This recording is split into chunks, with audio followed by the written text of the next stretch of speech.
નમસ્તે વિદ્યાર્થી મિત્રો. ધોરણ 12 વિષય ઇતિહાસ. દિવાળી પછી આ દ્વિતીય સત્રની અંદર આપણે ફરી પાછા મળ્યા છીએ અને જે રીતે અત્યારે કોરોનાના કેસીસ વધતા જાય છે એ રીતે હમણાં સરકારના નિર્ણય પ્રમાણે ફરીથી આપણે ઓનલાઈન એજ્યુકેશનની પહેલ કરી છે. આજે આપણે 5મું પ્રકરણ 1857નો સંગ્રામ એ શરૂ કરવા જઈ રહ્યા છીએ. સૌપ્રથમ આપણે પાઠને સમજતા પહેલાં જે પ્રસ્તાવના આપેલી છે એના વિશે માહિતગાર થઈએ તો ઈસવીસન 1857નો સંગ્રામ એ ભારતીય પ્રજા દ્વારા અંગ્રેજી શોષણખોર રાજ્યને અપાયેલો મહાન પડકાર છે. ઈસવીસન 1757થી લગભગ 100 વર્ષના અંગ્રેજી શાસનને તેમણે હચમચાવી મૂક્યું. ભારતની પ્રજાના માનસમાં આજે પણ આ મહાકથાની અસર સાફ જોવા મળે છે. વિદેશી શાસનને ભારત ભૂમિ પરથી ઉખેડી નાખનાર ભારતનો આ પ્રથમ સ્વાતંત્ર્ય સંગ્રામ હતો તેમ વીર સાવરકરે સાચું જ કહ્યું છે. વીર સાવરકરે શું કહ્યું છે તો કે વિદેશી શાસનને ભારત ભૂમિ પરથી ઉખેડી નાખનાર ભારતનો આ પ્રથમ સ્વાતંત્ર્ય સંગ્રામ હતો. તમામ ભારતીયો, તે રાજા હોય કે જાગીરદાર, કારીગર હોય કે ખેડૂત, સૈનિક હોય કે અન્ય, હિન્દુ હોય કે મુસ્લિમ, સૌએ તેમાં પોતાની ક્ષમતા મુજબનું યોગદાન આપ્યું. યુરોપના 2 સૌથી મોટા રાષ્ટ્રોની પ્રજા જેટલી પ્રજાએ અને તેના વિસ્તાર જેટલા મોટા વિસ્તારમાં ભારતીય પ્રજાએ સર્જેલી આ અનોખી કારગાથા છે. તેના શહીદોના રક્તથી જાણે કે આઝાદીના જંગનું રણસીંગું ફૂંકાયું. આખો દેશ એક સાથે વિદેશી શાસન, આર્થિક શોષણ, સામાજિક ભેદભાવ, લશ્કરી ભેદભાવ જેવા કારણો વિરુદ્ધ ઊભો થયો એટલું જ નહીં, પરંતુ તેના માટે જવાબદાર અંગ્રેજી શાસનને હટાવી દેવા કટિબદ્ધ થયો. તેણે પ્રથમ વખત એક વિદેશી શાસનને મૂળમાંથી હચમચાવી મૂક્યું. પરિણામે હિંદનું સ્વાતંત્ર્ય પ્રાપ્તિ તરફનું પ્રયાણ શક્ય બન્યું. 1857નો સંગ્રામ ભારતીય ઇતિહાસની એક ગૌરવ ગાથા છે. કોઈ પણ ક્રાંતિ, વિપ્લવ કે બળવો અમુક જ કારણને લીધે ઉદ્ભવે છે. બરાબર? કોઈ ક્રાંતિ, વિપ્લવ માટે કોઈ ચોક્કસ એક ઠોસ કારણો હોવા જોઈએ તો જ આ થાય છે, અન્યથા થતું નથી. તેવો ખ્યાલ અપૂર્ણ કહી શકાય. તેની પ્રક્રિયા વર્ષોથી ચાલતી હોય, એટલે કે એ એકાએક ન હોય, પરંતુ એ ધીમે ધીમે સ્ટેપ બાય સ્ટેપ થતું રહે છે. કેટલાક ઇતિહાસકારોએ 1857ના સંગ્રામનું મુખ્ય કારણ સૈનિક અસંતોષ તથા ચરબીવાળી કારતૂસોના વાપરવા અંગેની આજ્ઞા બતાવેલ છે. આપણે સૌ કોઈ જાણીએ છીએ, બરાબર છે, જે મંગલ પાંડેની ગાથા છે એનાથી આપણે સૌ કોઈ માહિતગાર છીએ ને કદાચ વિપ્લવનો પાયો કહી શકાય તો કદાચ એ પાયો નાખનાર આપણે તેમને ચોક્કસપણે ગણાવી શકીએ. પરંતુ રાજકીય દમન, વહીવટી ગેરવ્યવસ્થા, લશ્કરી અસંતોષ, પરાધીનતાનું દુઃખ, આર્થિક શોષણ, સામાજિક ભેદભાવ, રંગભેદની નીતિ, રાષ્ટ્રીય સંસ્કૃતિ તથા ધર્મ પ્રત્યે ઉપેક્ષા કે તેના ઉચ્છેદવાના પ્રયાસો, એટલે કે તેને ધર મૂળથી કાપી નાખવાના, એટલે કે આપણી જે સંસ્કૃતિ છે એની બાબતોમાં છેડખાની કરવી અથવા તો એના વિશે ઉપેક્ષા દાખવવી, એ બધી બાબતો, ધાર્મિક અસહિષ્ણુતા, શાસિતોને શાસનમાં યોગ્ય હિસ્સો આપવાનો ઇનકાર વગેરે કારણો પૈકી કોઈ એક કારણ નહીં, પરંતુ અનેક કારણોથી આ સંગ્રામ ઉદ્ભવ્યો. કારણ કે આ બધી જ બાબતો, એટલે કે દમન, વહીવટી ગેરવ્યવસ્થા ભારતની અંદર, પરંતુ ભારતોને ઉચ્ચ અધિકારી તરીકેનું સ્થાન ન અપાય, ધર્મની ઉપેક્ષા, સંસ્કૃતિની ઉપેક્ષા કરવામાં આવે, એટલે આ બધા નાના નાના કારણો ભેગા થયા ત્યારે આ વિપ્લવની શરૂઆત થઈ. આમ અનેક કારણો આના માટે જવાબદાર છે. America, France, Italy, Russia, Ireland તથા આફ્રિકા અને એશિયાના ઘણા ખરા દેશોના સ્વાતંત્ર્ય સંગ્રામો આવા જ કારણોથી ઉદ્ભવ્યા હતા. ઈસ્ટ ઇન્ડિયા કંપનીના છેલ્લા ગવર્નર જનરલ તરીકે કેનિંગ ભારતની અંદર આવ્યો 1856માં. ત્યારે તેણે શંકા વ્યક્ત કરેલ કે હું ઈચ્છું છું કે ભારતમાં મારો સમયગાળો શાંતિપૂર્ણ હોય. હું એ નથી ભૂલી શકતો કે ભારતનું આકાશ અત્યારે શાંત છે, પરંતુ ક્યારેક અસંતોષનું નાનકડું વાદળું, ભલે તે એક હાથના માપનું કેમ ન હોય, પરંતુ તે નિરંતર વિસ્તૃત થઈ એટલે કે ફેલાઈને ફાટીને આપણને બધાને ભરખી શકે છે, એટલે કે ખાઈ શકે છે, ઘડી શકે છે. કેનિંગની ઉક્ત શંકા સાચી ઠરી, કારણ કે આપણે જાણીએ છીએ જેમ સ્પ્રિંગને દબાવવાથી એ વધારે જોરથી ઉછળે છે, એવી રીતે ભારતવાસીઓને એટલી હેરાનગતિ કરવામાં આવી અને જો આ સતત વધતી જાય તો પછી લોકોની સહન કરવાની હદ વટાઈ ગયા બાદ વિપ્લવ જ આનું એકમાત્ર કારણ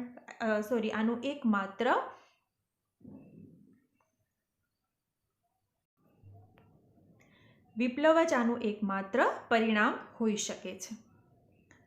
1857ના સંગ્રામની ઝાડ ભારતમાં ફેલાઈ. આ સંગ્રામની શરૂઆત સૈનિક વિદ્રોહના રૂપમાં થઈ, પરંતુ ભારતની મોટાભાગની જનતા, ખેડૂતો, મજૂરો, કારીગરો, જનજાતિના લોકો, સૈનિકો અને રજવાડાઓએ પોતપોતાની રીતે તેમાં આહુતિ આપી છે, એટલે કે જે પણ યથાયોગ્ય થઈ શક્યું એમણે કર્યું છે. શાસન સામેના અસંતોષના કારણો, એમાં સૌથી પહેલું કોઈ કારણ હોય તો એ છે રાજકીય કારણો. 1857 સુધીમાં ભારતની બ્રિટિશ ઈસ્ટ ઇન્ડિયા કંપનીએ યુદ્ધ નીતિ, ચાણક્ય નીતિ તથા ભાગલા પાડોની નીતિનો આશરો લઈને ભારતમાં પોતાના રાજ્યનો સારો એવો વિસ્તાર કર્યો. વેલેસ્લીના સહાયકારી યોજનાએ ભારતના ઘણા ખરા રાજ્યોને કંપનીને આધીન બનાવી દીધા. હૈદરાબાદમાં નિઝામ અને અવધની અંદર નવાબના રાજ્યો ઉપર બ્રિટિશ અંકુશ સ્થપાયો, એટલે કે ત્યાં રાજા ભલે એ હોય પરંતુ એ નામના રાજા હોય, પરંતુ સત્તા કોના હાથમાં હોય? મેઇન બ્રિટિશોના હાથમાં. તાંજોર, સુરત અને કર્ણાટકના રાજ્યનો વહીવટ હાથમાં લઈ લીધો. મરાઠી સત્તાના કેન્દ્રો પૂના, ઇન્દોર, ગ્વાલિયર, નાગપુરને હચમચાવી મૂક્યા.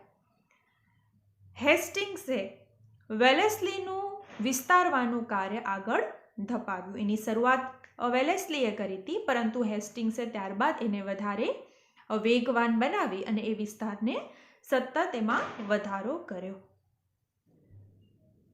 ડેલહાઉસીએ યુદ્ધો કરી ગેરવહીવટના બહાના હેઠળ દેવા પેઠે નાબૂદ કરીને અને દત્તકપુત્ર લેવાનો અધિકાર નામંજૂર કરીને ઉગ્ર રીતે અને આક્રમક શૈલીએ હિન્દના અસંખ્ય દેશી રાજ્યોને ખાલસા કરી બ્રિટિશ સામ્રાજ્યમાં જોડી દીધા, જેમાં સતારા, જેતપુર અને સંભલપુર, બગાટ, ઉદયપુર, ઝાંસી, નાગપુર, અવધ વગેરેનો સમાવેશ થાય છે.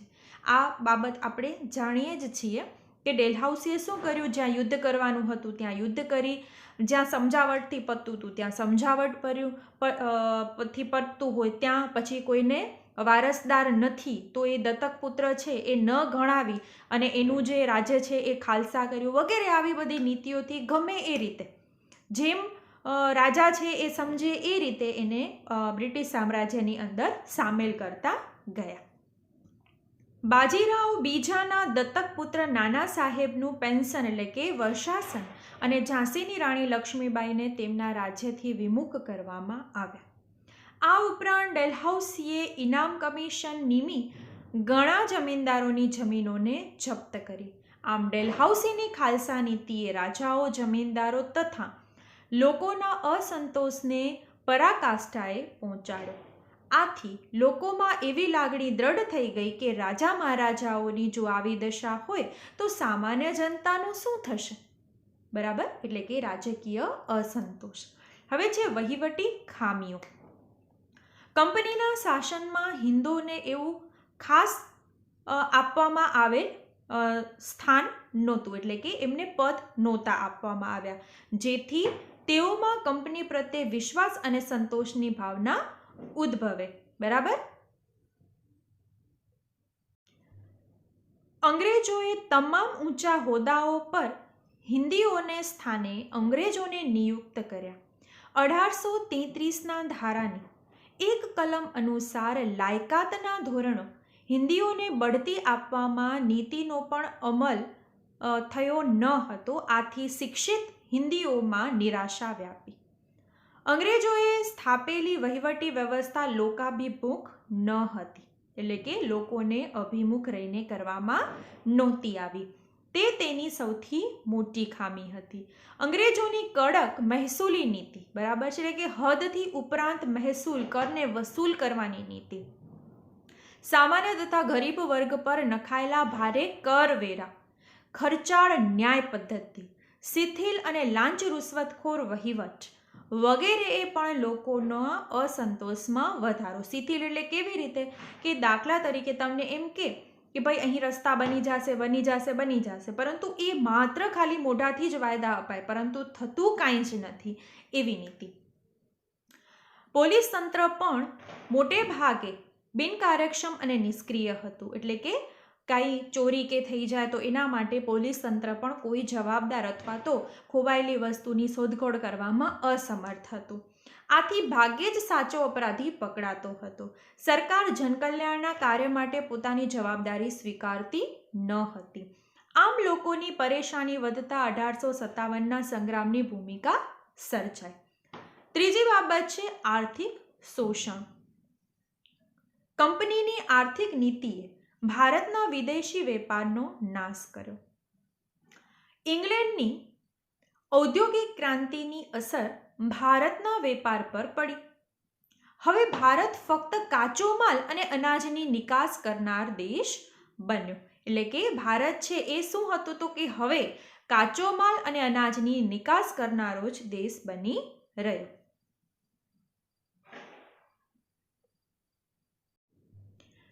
બંગાળમાં કંપનીની સત્તાની સ્થાપના થઈ ત્યારથી જ ગ્રામ ઉદ્યોગો, હસ્તકલા કારીગરોના ઉદ્યોગો અને વિદેશી વેપાર મૃતપાય થઈ ગયા. બરાબર, એટલે કે જે વર્ષોથી નાના નાના હસ્ત ઉદ્યોગ, કલા ઉદ્યોગ, એ જે કારીગરો હતા એ કારીગરો ઉપર આની ખૂબ જ ખરાબ અસર થઈ, અને જેના કારણે આ જે કારીગરોનું કામ હતું એ કોઈ લેવા ખરીદવા તૈયાર ન બન્યું, જેથી એ જે ઉદ્યોગો હતા એ કેવા હાલતમાં થયા તો મરણીય પરિસ્થિતિની અંદર આવી ગયા હતા.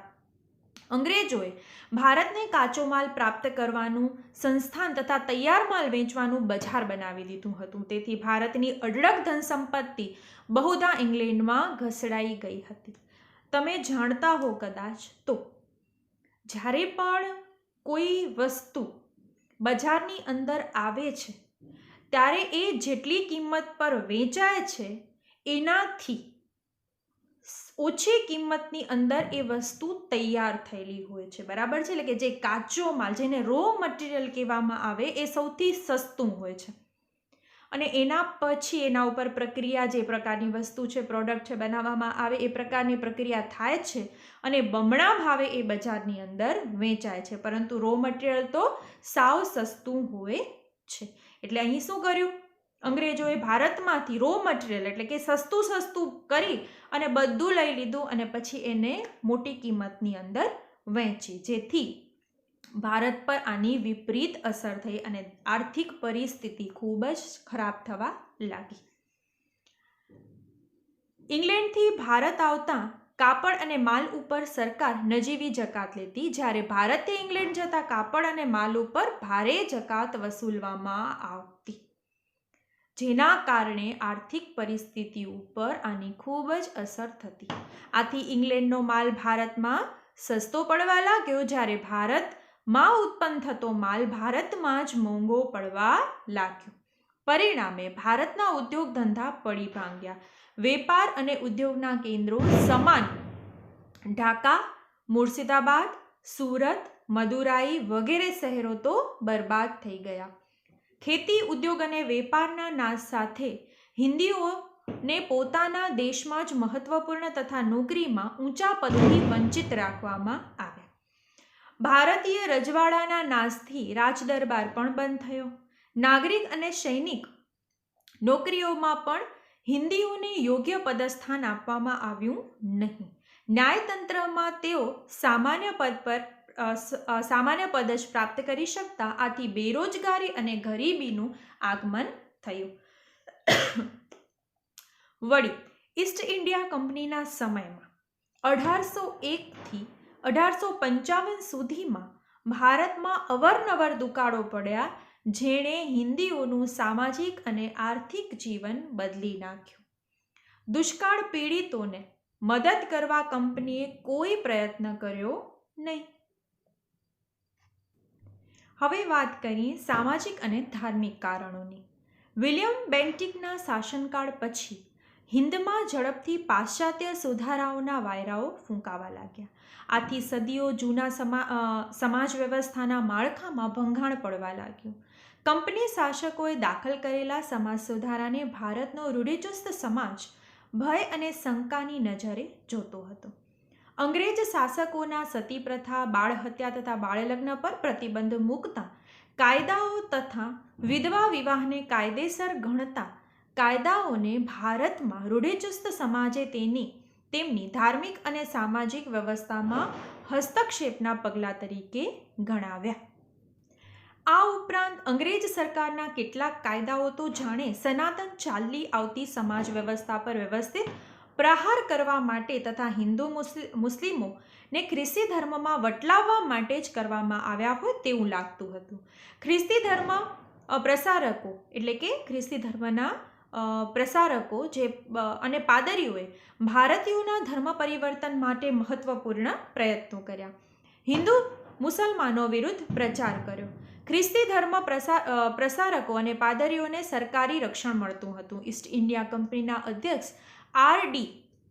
મેંગલ્સે 1857માં બ્રિટિશ પાર્લામેન્ટમાં કહ્યું કે પરમાત્માએ હિન્દુસ્તાનનું વિશાળ સામ્રાજ્ય ઇંગ્લેન્ડને એ માટે આપેલ છે કે હિન્દુસ્તાનમાં એક છેડેથી બીજા છેડા સુધી ઈસા મસીહનો વિજય ધ્વજ ફરકતો રહે.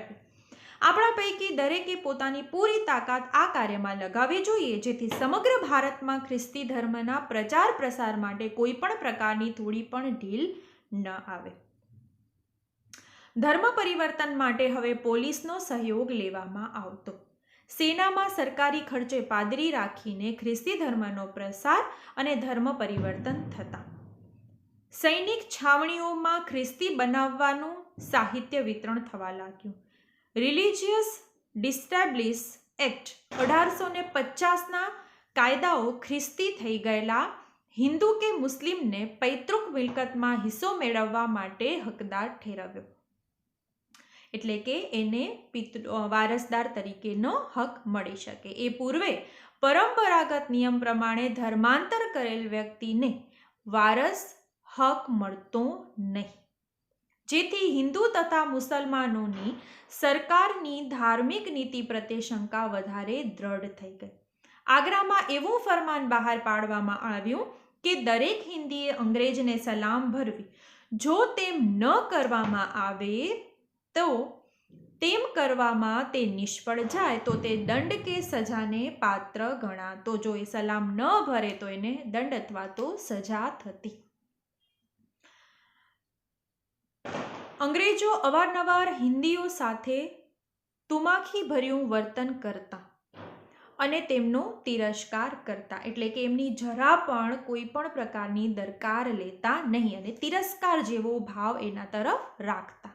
ખ્રિસ્તી પાદરીઓએ ભારતમાં અંગ્રેજી શિક્ષણ અપાતી ઘણી શાળાઓ સ્થાપી અને તેમાં ખ્રિસ્તી ધર્મનું શિક્ષણ ફરજિયાત બનાવી 1833થી 1859 સુધી ખુલ્લી રીતે ખ્રિસ્તી ધર્મનો પ્રચાર કર્યો.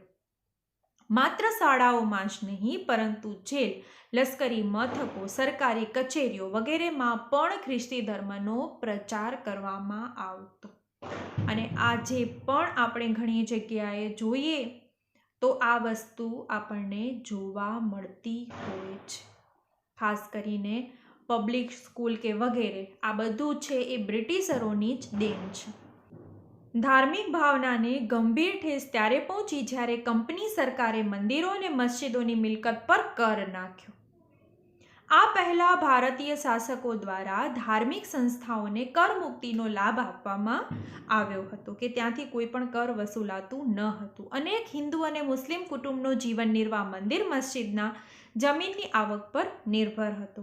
આ બધાની સંયુક્ત અસર હિન્દુસ્તાનના અજ્ઞાન, અબુધ છતાં પ્રાણ કરતાં પણ ધર્મને વહાલો ગણતા જન સમુદાય ઉપર પડી, જેણે તેમના દિલમાં અંગ્રેજો પ્રત્યે રોષ અને નફરતની લાગણીને જન્મ આપ્યો. હવે વાત કરીએ લશ્કરી કારણોની. ઇતિહાસનો આ એક કોયડો રહ્યો છે કે ભારતના સૈનિકો, ખાસ કરીને બંગાળના સૈનિકો, અંગ્રેજો પ્રત્યે વફાદારીમાં સૌથી આગળ રહ્યા હતા. તેઓ જ અંગ્રેજો સામેના સંગ્રામમાં પણ આગળ રહ્યા હતા. લોકમાનસમાં અંગ્રેજો પ્રત્યે રોષ અને અસંતોષ ભરેલો હતો, તેનું પ્રગટ કરવાનું કાર્ય લશ્કરે કર્યું. હિન્દીઓએ કઠોર લશ્કરી સેવાઓ બજાવવી પડતી, છતાં હિન્દી સૈનિકોના પગાર, ભથ્થા, સગવડ અને અંગ્રેજ સૈનિકોના પગાર, ભથ્થા વગેરેના પ્રમાણમાં ઘણા ઓછા હતા. એટલે કે અંગ્રેજ સૈનિક અને ભારતીય હિન્દુ સૈનિકના પગારમાં પણ ફેરફારો હતા. વિશેષ સેવા બજાવવા બદલ કે યુદ્ધ દરમિયાન ભારતીય સૈનિકોને જે દૈનિક ભથ્થું અપાતું હોય તો તે બંધ કરી દેવામાં આવ્યું. વળી 25 થી 30 વર્ષની વફાદારી પૂર્વકની સેવા બદલ ભારતીય સૈનિક વધારેમાં વધારે સુબેદારની કક્ષાએ જ પહોંચી શકતો. તેને માસિક વેતન 60 થી 70 રૂપિયા હતું, જ્યારે અંગ્રેજ સૈનિક લશ્કરના કોઈ પણ ઉચ્ચ હોદ્દેદાર સુધી બઢતી મેળવી શકતો. એટલે કે અહીં પણ એણે ફેરફારો રાખ્યા હતા.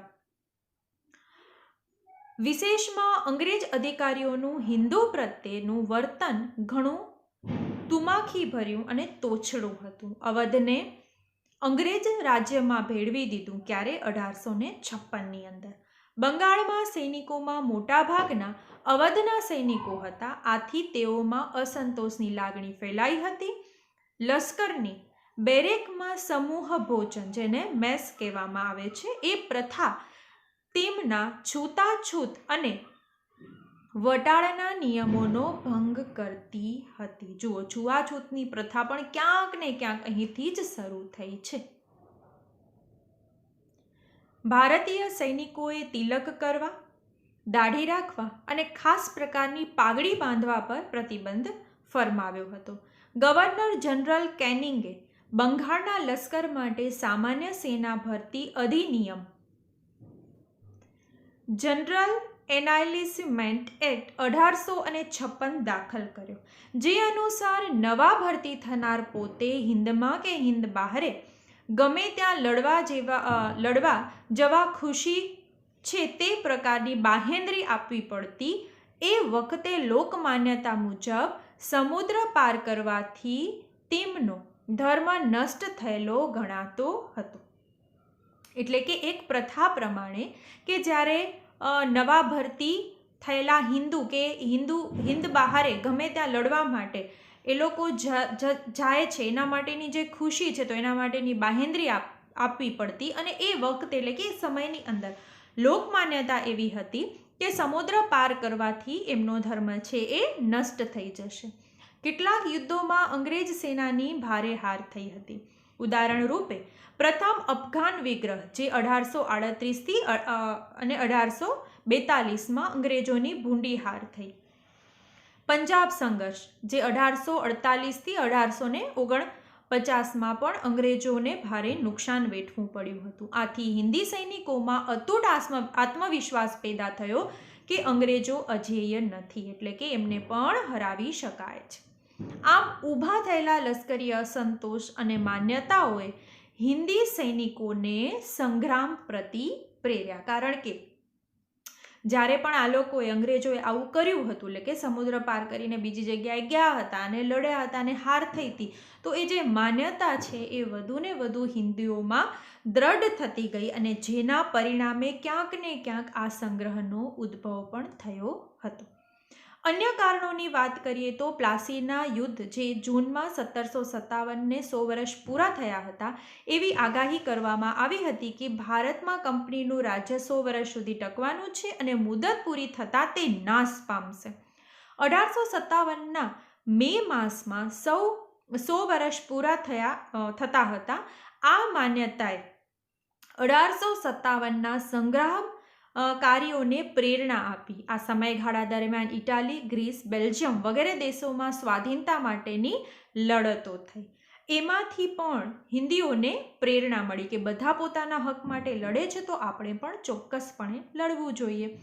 સંગ્રામના સેનાનીઓએ 1857ના 31મી મેના દિવસે ભારતમાં સંગ્રામનો વાવટો એટલે કે ઝંડો અથવા તો એક પ્રતિજ્ઞા ફરકાવવા માટેનું નક્કી કરવામાં આવ્યું. એટલે કે ત્યાંથી જ કદાચ આ વસ્તુના પાયા નખાયા હશે. એટલે કે આના માટે કોઈ એક કારણ જવાબદાર ન કહી શકાય, પણ ઘણા બધા કારણો જવાબદાર હતા, જેના કારણે પ્રજા છે એ હવે આમાંથી મુક્ત થવા ઈચ્છતી હતી. હવે જે પ્રજા છે એ સ્વતંત્રતાની ઝંખના કરતી હતી અને આ બધા કારણોને કારણે એ લડવા માટે તૈયાર થયેલ હતી. આજે આપણે અહીં જ અટકીએ છીએ. બીજા પાર્ટની અંદર આપણે વધુ આગળ ભણીશું અને વધારે માહિતી પ્રાપ્ત કરશું. તો હમણાં બધા જ ઘરે રહો, હાથ વારંવાર વોશ કરતા રહો સાબુથી યા હેન્ડવોશથી, અને જ્યારે પણ બહાર નીકળો છો ત્યારે માસ્ક પહેરીને જ બહાર નીકળો અને શક્ય હોય તો ભીડભાડવાળી જગ્યાએ જવાનું ટાળો. બરાબર? તો આજે તમારી પાસેથી રજા લઉં છું. આવતા પાર્ટની અંદર આપણે ફરી મળશું અને આ પાર્ટની અંદર આગળ વધશું. નમસ્તે.